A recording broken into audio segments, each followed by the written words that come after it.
Hello my dear friends, నేను ఫిబ్రవరిలో మన ఏపీ మెడికల్ కౌన్సిల్కి మన వైఎస్ఆర్ యూహెచ్ఎస్, సో మనకి యాక్చువల్గా ఇది ఎన్టీఆర్ యూహెచ్ఎస్ కదా. సో నేను ఫేస్ చేసింది, నేను అక్కడ చూసింది ఇక్కడ నేను ఇందులో ప్రజెంట్ చేయాలనుకుంటున్నాను. సో ప్రతి ఒక్కరిని కూడా మనం ఈ ప్లేస్కి వెళ్ళే ఉంటాము. ఒకప్పుడు ఎన్టీఆర్ యూహెచ్ఎస్ ఉండింది, ఈ మధ్యనే వైఎస్ఆర్ యూహెచ్ఎస్గా మారింది. సో మనకి బ్యాక్గ్రౌండ్లో మనకి ఇప్పుడు ఇది వైఎస్ఆర్ పిక్చర్ ఉంది కదా, దీని పక్క నుంచి మనం ఇలా బ్యాక్ సైడ్ ఈ బిల్డింగ్కి బ్యాక్ సైడ్ వెళ్తాము. సో మన రిజిస్ట్రేషన్ వర్క్ అంతా కూడా సెకండ్ ఫ్లోర్లో ఉంటుంది అది. సో మనం అపాయింట్మెంట్ అనేది మనం తీసుకున్నాము. యాక్చువల్గా నాకు మా మిస్సెస్కి ఇద్దరికి కలిపి తీసుకున్నాము. ఇందులో ఈ 11:30 11:32 this is the earliest appointment. So earliest appointment ఎందుకు తీసుకున్నాము అని అంటే, సో ఏదైనా ఇష్యూస్ ఉన్నా సరే సార్ట్అవుట్ చేసుకుంటామని చెప్పేసి తీసుకున్నాము. సో ఇందులో నేను చెప్పాలనుకున్నది ఏంటంటే, ఒకవేళ మీరు 11:30కి కానీ ఏదైనా టైం తీసుకుంటే అంతవరకు వెయిట్ చేయాల్సిన అవసరం లేదు. సో అక్కడ ఉన్న number of students before you అన్న దాన్ని బట్టి దాని ప్రకారం ఒకవేళ ముందుగా వెళ్ళినా సరే ఆల్రెడీ ప్రాసెస్ అనేది స్టార్ట్ అయి ఉన్నది. మేము 10:35కి వెళ్ళేసరికి కొంతమంది పీపుల్ ఆల్రెడీ స్టార్ట్ చేసి ఉన్నారు. సో ఇది ఎర్లియర్ విజిట్ కాకుండా మనకి ఫస్ట్ టైం వెళ్ళేటప్పుడు చాలా కొద్దిగా కాంప్లికేటెడ్గా అనిపించింది. కానీ ఈసారి కూడా మనం స్టెప్ వైజ్ డివైడ్ చేసి వాళ్ళు చాలా ఆర్గనైజ్డ్గా మనకి వాళ్ళు కండక్ట్ చేస్తున్నారు. సో ఇది నేను ఓవరాల్ ప్రొసీజర్ని ఒక ఫ్లో చార్ట్ రూపంలో నేను ఇందులో చూపిస్తున్నాను. మనకి ఇది ఆల్రెడీ పిక్చర్లో చూపించినట్టుగా మనకి ఏపీ మెడికల్ కౌన్సిల్ మనకి తెలిసిందే, మనకి యూనివర్సిటీ బ్యాక్ సైడ్లో మనకి ఇప్పుడు సెక్యూరిటీ చెక్ ఫస్ట్ మనకి ఆ బిల్డింగ్ బ్యాక్ సైడ్ నుంచి ఎంటర్ అయ్యేటప్పుడు కింద ఒక సెక్యూరిటీ గార్డ్ ఉండి, సో నీ అపాయింట్మెంట్ టైం అనేది అందులో నోట్ చేసుకుని రిజిస్టర్లో ఎంటర్ చేసుకుంటాడు. సో అప్పుడు మనకి వాళ్ళని మాత్రం స్టూడెంట్ మాత్రమే సెకండ్ ఫ్లోర్కి వెళ్ళాడు. అన్లెస్ అదర్వైజ్ ఒక స్పెసిఫిక్ రీజన్ ఉంటే తప్ప స్టూడెంట్స్తో పాటు ఉన్న అటెండర్స్ని కూడా పైకి పంపించడం లేదు. సో ఇందులో ఫస్ట్ 2 రూమ్స్లోనే మొత్తం సెటప్ అంతా ఉంది. ఒక ఫస్ట్ రూమ్లో ఏమో 3 స్టెప్స్ ఉంటాయి. ఎంటర్ అయిన లెఫ్ట్ సైడ్ ఫస్ట్ స్టెప్, దానికి ఆపోజిట్లో సెకండ్ స్టెప్, అదే కార్నర్లో థర్డ్ స్టెప్ ఉంటుంది. సో ఈ 3 స్టెప్స్ కంప్లీట్ అయిపోతే ఫైనల్ స్టెప్స్కి సెకండ్ రూమ్లోకి మనకి పంపిస్తారు. సో దీని స్టెప్ వైజ్ అనేది నేను ఇక్కడ చూస్తున్నదాన్ని నేను ఇందులో ఎక్స్ప్లెయిన్ చేస్తాను. సో మన ఫస్ట్ స్టెప్లో ఏమవుతుందంటే, ఒక అప్లికేషన్ అనేది ఇస్తారు వాళ్ళు. సో అప్లికేషన్ ఫిల్ చేసి మనం దాంతోపాటుగా గోడ మీద ఉంటుంది నువ్వు ఫస్ట్ రిజిస్ట్రేషన్కా, లేదంటే ఆల్రెడీ రిజిస్ట్రేషన్ రెన్యువల్కా, లేదంటే రిజిస్ట్రేషన్ అనేది ఎంబీబీఎస్ తర్వాత నీకు అడిషనల్ డిగ్రీయా, ఎండి డిగ్రీయా, లేదంటే ఎండి తర్వాత నీకు ఏమైనా డిఎం డిగ్రీ అడిషనల్ డిగ్రీయా, సో అన్నదానికి ప్రతిదానికి సెపరేట్గా రిక్వైర్మెంట్స్ ప్లస్ అప్లికేషన్స్ అనేది మోస్ట్ ఆఫ్ అప్లికేషన్స్ అనేది కామన్గా ఉంటుంది. అయితే నేను ఫేస్ చేసిన వెళ్ళిన వెంటనే 10:35కి ఒక అతను ఆల్రెడీ అప్లికేషన్స్ ఫిల్ చేసినాడు. ఇది ఎక్కడ వచ్చింది అనగానే మీరు ఆన్లైన్లో అన్నాడు. నాకు షాక్ తగిలింది. కానీ అలా ఏం కాదు. యాక్చువల్గా లోపల ఫస్ట్ స్టెప్లోనే అప్లికేషన్స్ అనేది ఒక ఫార్మేట్, ఒక బుక్లెట్ ఉంటుంది. అందులో ఒక్కొక్క కాపీ తీసిస్తున్నారు మనకి. అందులో 2 పేపర్స్ ఉంటాయి. First paper front and back, second పేపర్లో డిక్లరేషన్ ఫామ్ అని ఒకటి ఉంటుంది. దాంతోపాటుగా అందులో ఆ చూపెడతాను అప్లికేషన్స్ ఫామ్. నువ్వు రిజిస్ట్రేషన్స్గా, సెకండ్ రెన్యువల్గా, అడిషనల్ డిగ్రీగా అవన్నీ కూడా ఆప్షన్స్ ఉంటాయి. సో నువ్వు అది క్లిక్ చేసి గోడ మీద ఏవేవైతే ఉంటుందో సో రిక్వైర్మెంట్స్ అనేది అదే ఆర్డర్లో జెరాక్స్ కాపీస్ ఇవ్వాల్సి వస్తుంది. ఇదే ఫస్ట్ స్టెప్ అనేది ఓన్లీ జెరాక్స్ కాపీస్, ఒరిజినల్స్ని బయటకు తీయాల్సిన అవసరం లేదు. ఇందులో సిఎంఈ పాయింట్స్ పర్టికులర్గా అడుగుతాడు. అందులో లేనిది ఆ గోడ మీద లేనిది సిఎంఈ పాయింట్స్కి ఏవేవైతే నీ దగ్గర ఉన్నాయో అవన్నీ కూడా సో జెరాక్స్ కాపీస్ ఆర్డర్లో నీకు ఇవ్వాల్సి వస్తుంది. సో ఇంకొకటి, ఒకవేళ నీకు అతను చాలా హెల్ప్ఫుల్గానే ఉన్నారు. ఒకవేళ నువ్వు ఏమైనా మిస్ అయినా సరే ఇందులో ఏమేమి మిస్ అవుతాయో వాళ్ళు చెప్తారు. సో నువ్వు వెంటనే తీసుకొచ్చి రావచ్చు. ఒకసారి వెళ్ళామంటే అది ఎంత అయిపోయినట్టు ఏం కాదు. మిస్ అయితే ఏంటంటే మిస్ అయ్యే వాళ్ళు నీకు పాయింట్అవుట్ చేస్తారు. సో నువ్వు వెంటనే వాటిని ఆర్డర్లో మళ్ళీ తెచ్చిరవచ్చు. ఒకవేళ ఏమైనా జెరాక్స్ కాపీస్ ఏమైనా మిస్ అయితే బయటికి వెళ్ళి కూడా వెంటనే తీసుకురావచ్చు. అది యాక్చువల్గా ఇందులో నేను యాక్చువల్గా లేట్గా వెళ్ళాను. సో అఫిడవిట్ ఫామ్ ఒకటి అడుగుతారు. అది తీసుకెళ్ళలేదు అనే టెన్షన్తో వెళ్ళాను. కానీ వాళ్ళే యాక్చువల్గా నీకు చూపెడతాను నేను, అది అతని పేరు చూపెట్టాను. కానీ అక్కడికి వెళ్ళి ఆ అడ్రస్కి వెళ్ళి అతనికి చూపిస్తే అతను మొత్తం 10 మినిట్స్లోనే తయారు చేసి ఇస్తారు. సో లేట్ అయ్యిందానికి ఇస్తారు. సో అయితే నీకు అందులో రెన్యూల్స్ జెరాక్స్ కాపీస్ ఇచ్చేటప్పుడు వాళ్ళకి చిన్న టర్మ్స్ అనేవి చూసుకోండి. రిజిస్ట్రేషన్ అడిగాడా, ఫస్ట్ రెన్యూల్ అడిగాడా, సెకండ్ రెన్యూల్ అడిగాడా, అడిషనల్ డిగ్రీ అడిగాడా, సో ఇది చూసుకోవాలి. సో అయితే నీకు ఒక్కొక్కసారి ఏంటంటే, మనం ఎన్టీఆర్ యూహెచ్ఎస్లో నేను రిజిస్టర్ అయ్యాను, ఒక్కొక్కసారి టీఎస్ఎంసీలో రిజిస్ట్రేషన్ అవ్వచ్చు, ఒక్కొక్కసారి ఢిల్లీ మెడికల్ కౌన్సిల్లో రిజిస్ట్రేషన్ అవ్వచ్చు. సో నేను ఏపీఎంసీ నుంచి ఒక్కొక్కసారి ఢిల్లీకి వెళ్ళేటప్పుడు, సో మన ఎయిమ్స్లో చేసేటప్పుడు అక్కడ ఎన్ఓసి తీసుకెళ్ళాను కదా. సో అక్కడ ఉన్న యూహెచ్ఎస్ సర్టిఫికేట్స్ ఏవి కూడా ఇందులో మిక్సప్ చేసి క్లమ్ప్ చేసి నువ్వు కన్ఫ్యూజ్ అవ్వాల్సిన అవసరం లేదు. ఓన్లీ నువ్వు అడిషనల్ క్వాలిఫికేషన్ యాడ్ చేసిన రెన్యూవల్కి వెళ్ళినా ఓన్లీ ఏపీఎంసీ రిలేటెడ్ సర్టిఫికేట్స్ నువ్వు చూపిస్తే సరిపోతుంది అక్కడ. ఒకవేళ ఎన్ఓసి నేను తీసుకున్నాను కాబట్టి నేను యాక్చువల్గా చివరిలో చెప్తాను. మొత్తం అంతా సాఫీగా జరుగుతున్న టైంలో చివరిలో నాకు ఏ స్టెప్లో ఆగిందంటే, నేను ఏదైతే ఏపీఎంసీ నుంచి ఎన్ఓసి తీసుకెళ్ళానో అక్కడి నుంచి మళ్ళీ ఎన్ఓసి ఇక్కడ నేను తీసుకురాలేదు. ఇది నా యూనివర్సిటీ, నేను చదివిన యూనివర్సిటీ కదా, సో అసలు ఎంబీబీఎస్ అనే ఉద్దేశంతో నేను వచ్చాను. కానీ యాక్చువల్గా ఎన్ఓసి దగ్గర ఆగింది. సో నువ్వు ఏదైతే ఏపీఎంసీ నుంచి నువ్వు ఎన్ఓసి తీసుకొని వెళ్ళి వేరే దగ్గర రిజిస్టర్ అయ్యి ఉంటే, అక్కడి నుంచి నువ్వు రిటర్న్ ఎన్ఓసి తీసుకుని ఏపీఎంసీ నుంచి ఎన్ఓసి తీసుకుని వేరే దగ్గర రిజిస్టర్ అయ్యి ఉంటే, అక్కడి నుంచి బ్యాక్స్కి మళ్ళీ నువ్వు ఎన్ఓసి తీసుకొని రావాలి వస్తుంది. సో ఇది గోడ మీద ఉంటుందని అన్నాను కదా. సో ఇది రెన్యువల్ రిజిస్ట్రేషన్ కోసం ఫీజు ఎంత, సో అప్లికేషన్ గురించి ఆల్రెడీ వాళ్ళ దగ్గర తీసుకుంటావు. సో ఇవన్నీ కూడా final registration, SSC attendance, 5 years original and copy of 30 credit points, 30 credit points చూస్తారు. అది నీకు సెకండ్ స్టెప్లో, నీకు ఫస్ట్ స్టెప్లో ఓన్లీ క్రెడిట్ కార్డ్ పాయింట్స్ ఉన్న సర్టిఫికేట్స్ అన్ని కూడా ఒక ఆర్డర్లో పెట్టి ఒక స్టాంపిల్ చేసి నీకు అప్లికేషన్తో పాటుగా మిగతా ఒరిజినల్స్, జెరాక్స్ కాపీస్, డిగ్రీ జెరాక్స్లతో కూడా అని ఆర్డర్లో పెట్టి ఒక ఎన్వలప్లో పెట్టి నీకు ఇస్తారనమాట. సెకండ్ స్టెప్లో ఒరిజినల్స్, సిఎంఈ ఒరిజినల్స్ వెరిఫికేషన్ ఉంటుంది. సో ఇందులో ఈ పాస్పోర్ట్ సైజ్ ఫొటోస్ కూడా నేను ఏం చేశానంటే, ఫస్ట్ స్టెప్లో 2 తీసుకున్నారు, సెకండ్ స్టెప్లో 1 తీసుకున్నారు. థర్డ్ స్టెప్ యాక్చువల్గా ఒక ఫోటో కాపీ అవసరమైనప్పుడు కొద్ది పాతది ఉండిపోయింది. సో నీకు కాపీస్ అనేవి ఒక కొన్ని మంచిగా తీసుకెళ్తే మంచిది. యాక్చువల్గా సెల్ఫ్ అటెస్టేషన్, మ్యాండేటరీ ఫోటోగ్రాఫ్, అక్కడ నీకు అది అప్లికేషన్లో అందులో మెన్షన్ చేసి ఉంటుంది. సో ఇవి రిక్వైర్మెంట్స్ అనేది నీకు రెన్యువల్కి, ఫస్ట్కి ప్లస్ అడిషనల్ క్వాలిఫికేషన్స్కి చిన్న వేరియేషన్స్ ఉండొచ్చు. ఏదేమైనా సరే ఇదే ఆర్డర్లో మీరు పెట్టుకెళ్ళి వాడికి ఇస్తే అది చాలా ఈజీ అవుతుంది అది యాక్చువల్గా. ఇంకోటి ఇది రిజిస్ట్రేషన్ కోసం అని చెప్తున్నాడు. సో ఇది నేను జస్ట్ మీకు ఒకవేళ మీకు రెలవెంట్ అయితే ఇందులో కొద్దిగా పాస్ చేసి చూసుకోండి. ప్లస్ ఇందులో అన్నీ ఉన్నాయో లేదో చూసుకోండి. ప్లస్ ఇది ఏంటిది అడిషనల్ క్వాలిఫికేషన్. నేను నా కేసులో అయితే ఫస్ట్ ఎంబీబీఎస్ది, ఎండీది ఆల్రెడీ ఒకసారి ఎంబీబీఎస్ రిజిస్ట్రేషన్ చేసుకున్నాను, తర్వాత ఎండీది యాడ్ చేసుకున్నాను. ఇప్పుడు ఆ రెండింటికి కలిపి యాక్చువల్గా ఆల్మోస్ట్ మోర్ దెన్ 6 months అది లేట్ అయింది. సో దాన్ని రెన్యువల్ చేసుకోవాలా నేను. ప్లస్ అడిషనల్ డిఎం క్వాలిఫికేషన్స్ కూడా నేను అడిషనల్ డిగ్రీని యాడ్ చేసుకోవాలి. సో నేను ఏం చేశానంటే ఒక అప్లికేషన్ తీసుకున్నాను, తర్వాత చూపెడతాను. సో అవి కాకుండా మిగతాదే చూసుకోండి. ఎన్ఓసి కోసం ఎలా చేయాలి, అడిషనల్ క్వాలిఫికేషన్ ఏంటి, రిజిస్ట్రేషన్ ఏంటి, ఇది నేను క్లియర్గా పిక్చర్ తీయలేకపోయాను. ఇది నేను చేస్తాను అనుకోలేదు నేను అప్పుడు పిక్చర్ తీసుకునేటప్పుడు. సో ఒకవేళ ఏమైనా మిస్ అయితే మీరు అక్కడ చూసుకోండి, గోడ మీద అక్కడ పక్కనే ఫస్ట్ స్టెప్ పక్కనే ఉంటుంది అది యాక్చువల్గా.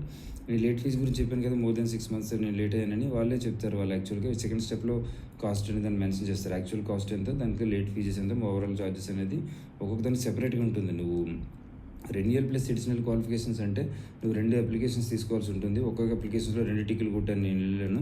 సో అందువల్ల నేను మళ్ళీ వెనక్కి రావాల్సి వచ్చింది, సెపరేట్ అప్లికేషన్ తీసుకోవాల్సి వచ్చింది.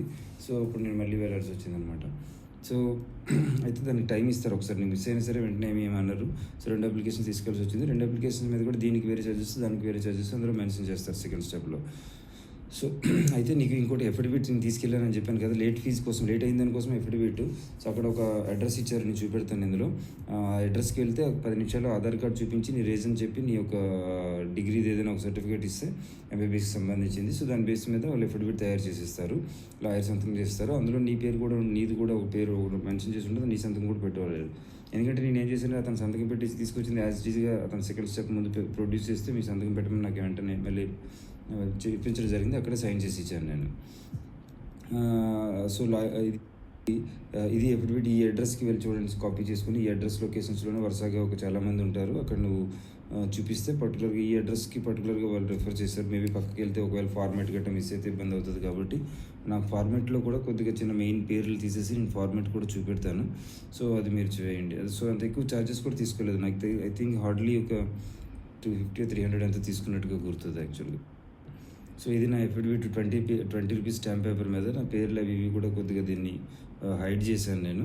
అదర్వైజ్ అంత ఏమీ సీక్రెట్స్ లేకపోయినా సరే, సో అతని కూడా పేరు హైడ్ చేశాను. అదర్వైజ్ ఈ రోటర్కి వెళ్ళి ఏ విధంగా ఈ ఫార్మేట్లో వాళ్ళ దగ్గర ఫిక్స్డ్ ఫార్మేట్ ఉంటుంది. నీ ఆధార్ కార్డ్ ఇస్తే నీ డీటెయిల్స్ అవి ఎంటర్ చేసి నీ డిగ్రీ సర్టిఫికేట్స్ ఒకసారి చూసుకొని, సో నీకు ఈ విధంగా ఒక 10-15 minutesలోనే నీకు రిటర్న్ ఇస్తారు. సో నేను అక్కడి నుంచి వెళ్ళడానికి కూడా, అక్కడి నుంచి రిజిస్ట్రేషన్ ఆఫీస్ నుంచి అక్కడికి వెళ్ళడానికి కూడా హార్డ్లీ ఒక 10-15 minutes పట్టింది, రావడానికి 10-15 minutes. సో ఈ జెరాక్స్ కాపీస్ అనేది ఎప్పుడు కూడా మీరు అది ప్రాబ్లం ఇదే నాకు ఒక ఇబ్బంది అనిపించింది. ఆ దగ్గరలో ఏమి కూడా లోపలే అక్కడ దగ్గరలో పెట్టుంటే బాగుంటుంది. ఒకవేళ నీకు ఏదైనా జెరాక్స్ మిస్ అయినా సరే నువ్వు మళ్ళీ రోడ్డు వైపు వచ్చి దానికి రోడ్ క్రాస్ చేసుకుని అవతల పక్క వెళ్ళి మెయిన్ జెరాక్స్ ఉంటుంది. ఇది ఎన్నో సంవత్సరాల క్రితం ఆల్మోస్ట్ 2010-11లో కూడా వెళ్ళేటప్పుడు కూడా అదే షాప్, ఇప్పుడు కూడా అక్కడికే వెళ్ళాల్సి వచ్చింది నేను. సో, ఎక్స్‌ట్రా కాపీస్ తీసుకోవడానికి మంచిది. నేను 2 సెట్లు తీసుకెళ్ళాను. కొన్ని ఎక్స్‌ట్రాగా అనవసరంగా తీసుకెళ్ళానని అనిపించింది. కానీ అవసరమైన కాపీస్ నీకు ఎమర్జెన్సీలో అవసరమైనప్పుడు కూడా నేను రెండోసారి వెళ్ళకుండా నేను చేసుకోగలిగాను. సో, అయితే ఒక్కొక్కసారి నాది డిగ్రీ సర్టిఫికేట్ కొంచెం పొడవుగా ఉండేటప్పుడు జెరాక్స్ కాపీస్ అవి కూడా కిందన ఏమైనా మిస్ అయ్యాయనుకో, ఒక అబ్బాయి మళ్ళీ వెనక్కి సూర్యమని పాపం వెళ్ళాల్సొచ్చింది. సో, చూసుకోండి దాన్ని A4 సైజులోకి స్కాన్ చేసేటప్పుడు A4 సైజులోకి పెట్టుకొని కరెక్ట్‌గా జెరాక్స్ కాపీ మొత్తం కాపీ అంతా వచ్చిందో లేదో చూసుకోండి. సో, అయితే నీకు అందులో నేను మెచ్చుకోవాల్సింది ఏంటంటే, సో, వాళ్ళేమి కూడా కోప్పడడం లేదు. ఏదైనా మిస్ అయితే అందులో చెప్తున్నారు. సో, మళ్ళీ వెంటనే తీసుకురమ్మని చెప్తున్నారు. 2 అప్లికేషన్స్ గురించి చెప్పాను కదా! అప్లికేషన్స్ తీసుకునేటప్పుడు ఓన్లీ నీకు అడిషనల్ క్వాలిఫికేషన్ కోసం వెళ్తే పర్వాలేదు. ఓకే. ఒకటి చాలు. అలా కాకుండా ఓన్లీ నీకు రెన్యువల్ కోసం వెళ్తే పర్వాలేదు. కానీ 2 వేరు పర్పస్ మీద వెళ్ళేటప్పుడు 2 సెపరేట్ అప్లికేషన్స్ తీసుకొని ఫిల్ చేసి వాళ్ళ రిక్వైర్మెంట్స్ కూడా అదే ఆర్డర్‌లో దీనికి వేరేగా, దానికి వేరేగా పెట్టి, సో, అక్కడ నీకు స్టెప్ 1లోనే చూపించాల్సొస్తది. సో, వాడంతా కూడా ఆర్గనైజ్డ్‌గా పెట్టి సీఎంఈ పాయింట్స్‌తో పాటుగా పెట్టి దానికిస్తాడు. అయితే డీఎం సెట్, ఎక్స్పీరియన్స్ సెట్ ఇది పాయింట్ ఏంటంటే ఫస్ట్ చెప్పిన అసలు నేను సెట్ సరిపోతుందా లేదా, సో, ఏమైనా చూసుకుందాం అనుకుంటూ వెళ్ళాను. చాలా నేను ఏంటంటే డీఎం చేసినది అనేది దాని నుంచి ఆల్మోస్ట్ 12 పాయింట్లు వచ్చాయి. సో, అది నాకు చాలా హెల్ప్ఫుల్గా అయింది. సో, దట్ పాయింట్స్ ఏమి నాకేమి ఇబ్బంది అనిపించింది. సో, అప్లికేషన్స్ గురించి ఆల్రెడీ చెప్పాను కదా! సో, ఓన్లీ రెన్యువల్‌కి వెళ్తే ఒక అప్లికేషన్ సరిపోతుంది. రెన్యువల్ ప్లస్ అడిషనల్ క్వాలిఫికేషన్స్‌కి వెళ్తే 2 సెపరేట్ అప్లికేషన్స్ తీసుకోవడం మర్చిపోవద్దు. ఇంకోటి ఇది జస్ట్ అప్లికేషన్ అనేది ఎలా ఉంటుంది అనేది జస్ట్ ఆల్రెడీ నేను పైన ఇంతకుముందు కూడా చూపించాను కదా! సో, నీ రిలవెంట్ కాలమ్‌లో నువ్వు చూపించుకోండి. పర్టికులర్‌గా అందులో క్లిక్ చేసుకుంటే సరిపోతుంది. అందులో పైన ప్రింట్ చేసింది గానీ, తత్కాలని రాసింది గానీ, పైనవి ఏవి కూడా అందులో ఉండవు. డీటెయిల్స్ అన్నీ ఫిల్ చేసిన తర్వాత స్టెప్ 1లో సో, ఇవన్నీ కూడా నీకు చేసి ఒక ప్రొసీజర్ ప్రకారం నెక్స్ట్ స్టెప్ పంపిస్తారు. ఇది సెకండ్ పేజీలో నీకు సో, ఈ విధంగా డీటెయిల్స్ ఫిల్ చేసిన తర్వాత సో, కిందన రిసీవ్డ్ ఒరిజినల్స్ బ్యాక్ అంటాం కదా! అది సెకండ్ స్టెప్‌లోకి వెళ్ళినప్పుడు నీకు సీఎంఈ పాయింట్స్ అన్నీ చెక్ చేస్తారు కదా! చెక్ చేసినప్పుడు నీకు ఒరిజినల్ నీకు పాయింట్స్ అన్ని చెక్ చేసి దాన్ని పేపర్ మీద రాసుకొని మరి నీకు ఉన్నాయో లేవో చెక్ చేసుకుంటాడు. ఉంటే అవన్నీ అయిన తర్వాత నీకు బ్యాగ్‌కి ఇస్తారు కదా! రిసీవ్డ్ ఒరిజినల్స్ బ్యాగ్స్ అన్ని రాయించుకొని అక్కడ సంతకం పెట్టించుకుంటాడు అనమాట. చెప్పిన ప్రకారంగానే అప్లికేషన్స్‌కి 2 పేజీలు ఉంటాయి. 2 పేపర్లు ఉంటాయి కదా! మొదటి పేజీలో ఫ్రంట్ అండ్ బ్యాక్ అయిపోయిన తర్వాత ఇది డిక్లరేషన్ ఫామ్ సంతకం పెట్టిన తర్వాత కింద అడ్రస్ రాయడం మర్చిపోవద్దు. నాకు బాగా నచ్చింది ఏంటంటే ఇక్కడ టీ, కాఫీ, డిప్ అనే ఒక మామూలుగా పక్కన కార్నర్‌లో స్టెప్ 1, స్టెప్ 2 పక్కన కార్నర్‌లో ఒక మిషన్ ఉన్నది. So, you can utilise these facilities only if they are available when you are going.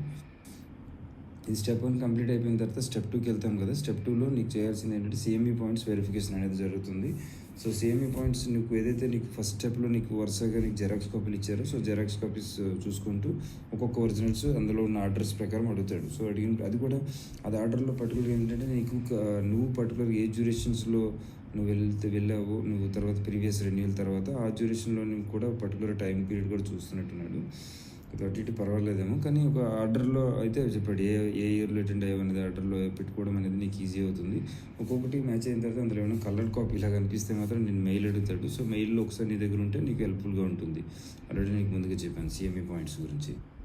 ఈ స్టెప్ 2 గురించి నేనైతే చాలా ఈజీగానే అయిపోయింది. నాకు డీఎంలో 12 పాయింట్స్ వచ్చాయి కానీ ప్లస్ దాంతోపాటు కొన్ని నేషనల్, ఇంటర్నేషనల్ కాన్ఫరెన్స్‌లు అటెండ్ అయ్యాను కాబట్టి అయితే కొన్ని సర్టిఫికేట్స్ నేను కొన్ని కలర్డ్ కాపీస్ నా దగ్గర నేను తీసుకెళ్ళింది ప్రింట్ తీసుకుని వెళ్ళాను కదా! సో, అవి మాత్రం ఈజీగా కలర్ కాపీస్‌ని పాయింట్అవుట్ చేశాడు. నేను పర్టికులర్‌గా ఈమెయిల్స్ చూపెట్టడంలో కొన్ని సేవ్ అయ్యాను, కొన్ని సేవ్ అవ్వలేదు.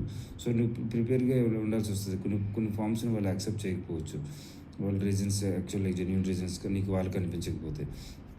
ఏదేమైనా నీ దగ్గర పాయింట్స్ అనేది 30 పాయింట్స్ చూసుకోండి. ఒకవేళ నీకు నెంబర్స్ దేనికి ఎంత అని తెలిస్తే అదర్వైజ్ నీకు గ్రూప్ మంచిగా సర్టిఫికేట్స్ కానీ నీకు పాయింట్స్ సరిగ్గా ఉంటే మాత్రం అస్సలు భయపడాల్సిన అవసరం లేదు. జస్ట్ 1 మినిట్ స్టెప్ ఇది. మిగతా చోట్ల మోస్ట్లీ ఇంకేం అడ్డీలు ఏమి ఉండదు. సో, ఇదైతే నేను మెచ్చుకోవాల్సిన విషయం ఏంటంటే ఇక్కడ స్టెప్ 2లో ఉన్నవాళ్ళు ఒకసారి నేను వెళ్ళేటప్పుడు పర్టికులర్గా స్టెప్ 1 కంప్లీట్ అయిపోయిన వాళ్ళని లంచ్ బ్రేక్ వచ్చినప్పటికీ కూడా స్టెప్ 1లో కంప్లీట్ అయిన వాళ్ళందరినీ కంప్లీట్ చేసేంత వరకు వెయిట్ చేసి కంప్లీట్ చేసి నీకు వాళ్ళు వెళ్ళడం జరిగింది. So, I need to appreciate that. వాళ్ళకి వీలైనంత వరకు స్మూత్ ప్రాసెస్లో డాక్టర్స్ని ఇబ్బంది పెట్టకుండా అయ్యేటట్టు మాత్రం చేస్తారు. ఇక రికమెండేషన్స్ అవి ఇవి కూడా నేనేమి కామెంట్ చేయలేను. పర్టికులర్గా ఏమైనా మిస్ అయ్యేటప్పుడు కానీ పాయింట్స్ దగ్గర కానీ. సో, నీవు ప్రిపేర్డ్గా వెళ్తే మాత్రం నీకు ఏ ప్రాబ్లం అనేది క్రియేట్ అవ్వదు. స్మూత్గా వాళ్ళు హెల్ప్ చేసి నీకు గైడ్ చేస్తారు. ఆల్రెడీ దీని గురించి చెప్పడం జరిగింది. సర్టిఫికేట్స్ అవి ఉంచుకోమని చెప్పేసి డిఎం గురించి ప్లస్ నేషనల్, ఇంటర్నేషనల్ గురించి. సో, నువ్వు చేసేటప్పుడు పర్టికులర్గా నీకు కానీ కొన్ని కాపీస్ని వాళ్ళు రిజెక్ట్ చేయొచ్చు. సో, ఇందులో నాకు కొద్దిగా హర్ట్ అవ్వడం అవుతారు ఎవరైనా. ఎందుకంటే చాలామంది ఇప్పుడు డాక్టర్స్ అక్కడికి వచ్చేవాళ్ళు అటెండ్ అవ్వకపోవడం ఏం లేదు. వాళ్ళు పర్టికులర్గా వాళ్ళు అంత సర్టిఫికేట్స్ని గ్యాదర్ చేసి వాళ్ళు కలెక్ట్ చేసి ఉంచుకుపోయి ఉండొచ్చు. మేబీ వాళ్ళు అటెండ్ అయిన మల్టిపుల్ కాన్ఫరెన్సెస్కి ఒక సిఎంఈ పాయింట్స్ ఉండకపోవచ్చు. సో డెఫినెట్గా సో ఈ పర్చేస్ మీద వెనక్కి పంపించడం కొద్దిగా బాధ అనిపించింది. సో రూల్స్ అగేన్స్ట్గా వెళ్ళలేవు కాబట్టి it's better to keep all the relevant certificates which gives you the CME points. ఇక్కడ లంచ్ బ్రేక్ 1:30 to 2 PM అని రాస్తున్నది కదా. సో నేను ఆల్రెడీ ఇందాక చెప్పినట్టుగా ఒకవేళ స్టెప్ 1 కంప్లీట్ అయిన వాళ్ళని ఒక్కొక్క లంచ్ బ్రేక్ కొద్దిగా అయినప్పటికీ కూడా వాళ్ళని కంప్లీట్ చేసిన తర్వాతనే అతను లంచ్కి వెళ్ళడం జరిగింది. So but otherwise lunch break is at 1:30 to 2 PM. So attached envelope అంటే స్టెప్ 1లోనే నీకు అన్ని ఆర్గనైజర్ పెట్టిన తర్వాత ఒక ఎన్వలప్ కార్డ్ అనేది నీకు ఇస్తారు. సో అందులో దాని వెనకతలో మీ అడ్రస్ అంతా రాయాల్సి వస్తుంది. ఆ అడ్రస్కి నీకు ఒక మొత్తం 4 స్టెప్స్, అది స్టెప్ ఇది రూమ్ 1లో ఉన్నవి, రూమ్ 2లో నీ స్టెప్స్ అన్ని కంప్లీట్ చేస్తే నీకు వాళ్ళు వెళ్ళిపోమని చెప్తారు. సో దట్ నీకు అందులో అడ్రస్ నువ్వు ఏదైతే రాసావో ఆ అడ్రస్కి నీకు పంపిస్తారు. సో ఇది ఎన్వలప్ అనేది, అడ్రస్ అనేది నువ్వు క్లియర్గా రాయాల్సి వస్తుంది. వాళ్ళ అడ్రస్ కూడా ఇక్కడ ఉంటుంది. ఇది స్టెప్ 3 అనేది ఇప్పుడు స్టెప్ 3 అనేది ఇప్పుడు ఈ స్టెప్ 1 స్టెప్ 2 కంప్లీట్ అయిపోయిన తర్వాత సో వాళ్ళు నీకు స్టెప్ 3కి వెళ్ళమంటారు. అదే రూమ్లో కార్నర్లో ఉంటారు సార్. అక్కడ కంప్యూటర్ పైన ఒక రిక్వైర్డ్ డాక్యుమెంట్స్ కూడా అక్కడ రాసి ఉంటాయి. స్టెప్ 2లో మనం చెక్ చేసింది ఒరిజినల్స్ ఏంటి, ఓన్లీ సిఎంఈ పాయింట్స్ చెక్ చేసి సో దాని అమౌంట్స్ అవి కూడా దాని మీద మెన్షన్ చేసి సో సిఎంఈ ఒరిజినల్స్ అనేవి నీకు ఇచ్చేస్తారు కాన్ఫరెన్స్ అటెండ్ అయినవి. స్టెప్ 3లో యాక్చువల్గా నీ దగ్గర ఉన్న ఎస్ఎస్సి కావచ్చు, ఎంబీబీఎస్, ఎస్ఎస్వి, ఇంటర్వి, ఇంటర్న్షిప్వి, ఇంకా ఎడిషనల్ క్వాలిఫికేషన్ ఎండి కావచ్చు, డిఎం కావచ్చు, ఇవన్నీ అదర్ ఒరిజినల్స్ గురించి వీటిని చూస్తారనమాట. సో ఆల్రెడీ ఉన్నదేంటి అందులో ఏమైనా ఏవేవైతే లేవో ఆ సర్టిఫికేట్స్ నేను అడుగుతారు. అవసరమైతే స్కాన్ చేసి అక్కడికక్కడ స్కానర్ ఉంటుంది, అతనే స్కాన్ చేసి సాఫ్ట్ కాపీ క్రియేట్ చేసి వాళ్ళ సైట్లోని ఒక ఆర్డర్లో పెట్టుకుంటారనమాట. సో దాని నేమ్ కూడా ఇచ్చుకుంటారు. అక్కడ ఫోటో కూడా స్కాన్ చేసి అడుగుతాడు. మేబీ నువ్వు అప్లై చేస్తున్న అప్లికేషన్కి రెన్యూవల్ కావచ్చు, ఎడిషనల్ క్వాలిఫికేషన్స్ కావచ్చు, నీకు ఫైనల్ సర్టిఫికేట్ వస్తుంది కదా, దాని మీద కాపీ పిక్చర్ రావడానికి కూడా ఒక మంచి ఫోటో తీసుకెళ్తే మంచిది. Once you finish he will guide to go to the room 2. అయితే నీకు అక్కడ కంప్యూటర్ దగ్గర మాత్రం ఇది ఒక అతికించి ఉన్నది. మేబీ ఇవి మాత్రం ఉండేటట్టు చూసుకోండి. సో మేబీ నీ దగ్గర ఉన్న ఒరిజినల్స్ అన్ని తీసుకెళ్ళడం బెటర్, ఏదేమైనా సరే. సో యూజువల్గా మిస్ కాకుండా ఉంటుంది. ఇక్కడ తెచ్చే పాస్పోర్ట్ సైజ్ ఫోటో మాత్రం వాళ్ళు స్కాన్ చేస్తారు. మేబీ నీకు వచ్చే సర్టిఫికేట్స్లో అందులో ఆ ఫోటో ఉంటుంది. నీకు ఇంటర్మీడియట్ కూడా రాసున్నది. సో ఈ 3 స్టెప్లు అయిపోయిన తర్వాత నీకు ఇంక పక్క రూమ్లోకి వెళ్ళమని చెప్తారు. ఇది ఫైనల్ స్టెప్. ఫైనల్ వెరిఫికేషన్స్ ఏమైనా ఆర్డర్లో ఉన్నాయా లేదా, ఇక్కడ ఏంటంటే అవన్నీ చెక్ చేసిన తర్వాత పేమెంట్ చేసేస్తే నువ్వు అక్కడి నుంచి ఇంటికి వెళ్ళిపోవచ్చు. సో ఈ ఫైనల్ స్టెప్ అనేది ఇది 2 సైడెడ్ డిస్ప్లే ఉంటుంది. అటు సైడ్ కంప్యూటర్ ఉంటుంది, వాళ్ళు దాని మీద వర్క్ చేస్తారు కీబోర్డ్తో. ఇటుపక్క ఓన్లీ డిస్ప్లే మానిటర్ మాత్రం ఉంటుంది. సో అక్కడ డిస్ప్లే ఉందో అదే నీకు ఇటుపక్క కూడా కనబడుతుంది. సో నీ డీటెయిల్స్ అన్నీ చెక్ చేసుకోమంటారు. పేరు, అడ్రస్, నీకు డాక్యుమెంట్స్, సర్టిఫికేట్స్, అందులో ఉన్న పేరు పర్టికులర్గా ఏదైనా ఓపెన్ చేస్తే నీ దాని పేరు ఏముంది, కరెక్ట్గా స్పెల్లింగ్ ఏమి ఉన్నదో లేదో చెక్ చేసుకోమంటారు. ఏదైనా మిస్టేక్స్ ఉంటే అక్కడే నువ్వు పాయింట్ చేయాల్సి వస్తుంది. ఈవెన్ ఇంటర్న్షిప్ డేట్స్ కానీ లేదంటే డిగ్రీ టైం పీరియడ్ కానీ అవన్నీ అడిగినప్పుడు అందులో డిస్ప్లే అవుతున్నప్పుడు కరెక్ట్గా ఉన్నాయో లేవో చెక్ చేసుకోవడం మంచిది. అక్కడే పాయింట్అవుట్ చేస్తే ఇబ్బంది ఏమి ఉండదు. సో ఇది జస్ట్ ఎగ్జాంపుల్ కోసం నా సైడ్ కనబడుతున్నది, జస్ట్ ఎగ్జాంపుల్ కోసం చూపించాను. సో ఒక్కొక్కటి 10th ఇంటర్ది, ఎంబీబీఎస్ది, ఇంటర్న్షిప్ది, ఎండీది, డిఎంది, ఇవన్నీ కూడా ఆర్డర్లో ఒకదాని కింద ఒకటి ఉన్నది. దాని టైం పీరియడ్ ఇక్కడ ఇవి ఉన్నాయి కదా. సో ఇవన్నీ కూడా నేమ్స్, అవి కూడా నేము, డే, టైం, యూహెచ్ఎస్లు. ఇక్కడ మాత్రం అతను ఎన్టీఆర్ యూహెచ్ఎస్ అని ఉన్నది. ఇంక వైఎస్ఆర్ యూహెచ్ఎస్, ఎంబీబీఎస్ మాత్రం ఎన్టీఆర్ యూహెచ్ఎస్ని కంటిన్యూ చేస్తున్నాడు ఇక్కడ. సో నా సైడ్ మానిటర్ ఇది. ఎన్ఓసి గురించి నేను ఆల్రెడీ మొదట్లోనే చెప్పాను. నా సైడ్ నేను డిఎంసీకి వెళ్ళేటప్పుడు, ఢిల్లీ మెడికల్ కౌన్సిల్కి వెళ్ళేటప్పుడు ఇక్కడి నుంచి తీసుకెళ్ళాను. అది నుంచి రిటర్న్ తీసుకురాలేదని ఈ ఫైనల్ స్టెప్కి వచ్చిన తర్వాత నన్ను ఆపాల్సి వచ్చింది. సో దాన్ని నేను ఏ విధంగా క్లారిఫై చేసుకున్నాను. సో అది జస్ట్ చిన్న కాంప్లికేటెడ్. సో అయితే నీకు దానికోసం అడిగింది ఏంటంటే ఎన్ఓసి కోసం, బాబు నువ్వు ఎన్ఓఎస్ అనేది అక్కడ తీసుకెళ్ళావు కాబట్టి అక్కడి నుంచి నువ్వు ఎన్ఓఎస్ తీసుకురా. సో అక్కడ ఛార్జెస్ పే చేయాల్సి వచ్చింది. నేను మళ్ళీ అక్కడి నుంచి తీసుకోవాల్సి వచ్చింది. తీసుకొచ్చిన తర్వాత 1000 రూపీస్ అనేది మనకి ఇక్కడ పే చేయాల్సి వస్తుంది. దేనికోసం, నువ్వు ఎన్ఓసి తీసుకొచ్చాను, నాది ఇక్కడ యాక్టివ్ చేయండి అనే దానికోసం ఇక 1000 రూపీస్ పే చేయాల్సి వచ్చింది. సో అది యాక్టివ్ అయిపోయింది. యాక్టివ్ అయిపోయిన తర్వాత అప్పుడు ఇందులో నా 2 అప్లికేషన్స్ మెన్షన్ చేసిన ఛార్జెస్ పే చేసిన తర్వాత అప్పుడు నా స్టెప్స్ అనేది కంప్లీట్ అయ్యింది. So this in both renewal and additional qualification certificate in post 1 week. నాకు within 1 week hardly 2 weeks, less than 2 వీక్స్లో నాకు అనేది సర్టిఫికేట్స్ అనేవి రావడం జరిగింది. అయితే ఫైనల్ అడ్వైజ్ ఏంటంటే నీ దగ్గర ఉన్న జెరాక్స్ కాపీస్ అవి కూడా ఆర్గనైజ్ చేసుకోండి. సో ఏవైనా అడిగితే మాత్రం అందులోంచి నువ్వు బయటికి తీసి ఇచ్చేటట్టు చూసుకోండి. సో ఒరిజినల్స్ అవి కూడా నువ్వు వెరిఫికేషన్ స్టెప్ 2 స్టెప్ 3లో అయ్యేటప్పుడు, పర్టికులర్గా స్టెప్ 3లో అయ్యేటప్పుడు ఒరిజినల్స్ అవి మిస్ కాకుండా చూసుకోండి. అదే జెరాక్స్ కాపీకి వెళ్ళేటప్పుడు రోడ్డు క్రాస్ చేయాల్సి వచ్చింది కదా, అక్కడ నువ్వు ట్రాఫిక్ దగ్గర జాగ్రత్తగా ఉండండి. అక్కడ నాకు బాగా ఎప్పుడు చాలాసార్లు వెళ్ళాను అనుకోండి. విజయవాడ దుర్గామాత టెంపుల్, కృష్ణ నది స్నానం, ఇవన్నీ కూడా నాకు బాగా నచ్చుతాయి ఆ ప్లేస్కి వెళ్ళేటప్పుడు. సో అయితే నీకు ఎందుకు చేశాను అనేది నీకు ఆల్రెడీ బిగినింగ్లోనే చెప్పాను. ఇది ఎవరో ఒకరికి ఉపయోగపడుతుంది, వాళ్ళ వర్క్ని ఈజీ చేస్తుంది, ప్రిపేర్ అయ్యడానికి ఉపయోగపడుతుంది. ప్లస్ ఆఫీసర్స్ కూడా నీకు ఎక్స్ప్లెయిన్ చేసేటప్పుడు ఇది నేను చూసి వచ్చాను, ఇది ఈ విధంగా చేయాలి, ఆ విధంగా చేయాలి అనేది వాళ్ళకి ఎక్కువ ఇబ్బంది పెట్టకుండా అవుతుందనే ఉద్దేశంతోనే చేశాను. అయితే మీరు వెళ్ళేటప్పుడు ఏదైనా చేంజెస్ ఉండొచ్చు, నేను చెప్పిన దాంట్లో ఏదైనా మిస్టేక్ ఉండొచ్చు, నేను రాంగ్ పర్సెప్షన్ తీసుకుని ఉండొచ్చు. కాబట్టి సో అక్కడికి వెళ్ళిన తర్వాత ఏముందనేది ఇది కొద్దిగా హెల్ప్ఫుల్గా గైడెన్స్ కోసం మాత్రమే నేను చేయడం జరిగింది. అంతేకాకుండా ఇందులో నేను ఏదైతే చూపించానో అది ఏది కూడా ఎవరిని కూడా నేను ఏవి కూడా రాంగ్గా చూపించాననే ఉద్దేశంతో చేయలేదు. ఒకవేళ అటువంటిది ఏమైనా ఉంటే మాత్రం నేను డిలీట్ చేస్తాను. So as it made compulsory for individual doctor to attend, so it will definitely help to finish their work in single visit. రెండోసారి రావడం అనేది చాలా కష్టం కాబట్టి thank you very much. So I hope it will be useful to few people. Thank you.